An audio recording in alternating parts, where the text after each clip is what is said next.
மாமா இன்னைக்கு சண்டே, கடைக்கு போயிட்டு மட்டன் 1 கிலோ, மீன் 1 கிலோ, காடை 4 பிடிச்சிட்டு வந்துரு. என்னடி கோழி கறியை விட்டுட்ட?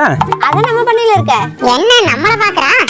இனி கடைக்கும் போக முடியாது, கறியும் வாங்க முடியாது. ஏன் காசு இல்லையா? நீ கறி திங்கிற ராசி இல்ல. ஏன்? ஏன்னா புரட்டாசி ஸ்டார்ட் ஆயிடுச்சு. ஏன் உணர புரட்டாசி மாசம் கறி திங்க கூடாதா? ஆமாப்பா, மனுஷங்களாம் யாரும் கறி திங்க மாட்டாங்க. அப்போ உன் பொண்டாட்டி ஒண்ணும் பிரச்சனை இல்லையா? ஏண்டி என்ன பார்த்தா உனக்கு மனுஷங்களா தெரியலையா? தெரியல. கோழியை குளிப்பாட்டி கோவில்ல விட்டாலும் அது கொத்தி கொத்தி தான் திங்குமா.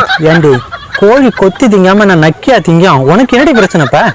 கறி வேணும். புரட்டாசி நாளைக்கு வச்சுக்கலாம். புரட்டாசினா உன் தலையில வைக்கிற பூவா நாளைக்கு வச்சுக்க. சரி, முட்டை தொட்டினா நீ செத்த. அப்ப என்னதான் சாப்பிடுறது? நாளைக்கு காளான் வாங்கிட்டு வரேன், அத கறியா நினைச்சு சாப்பிட்டுக்கோ. அப்ப அடுத்த வாரம் மீன் மேக்கர் வாங்கி தருவான், அத மீனா நினைச்சுக்க.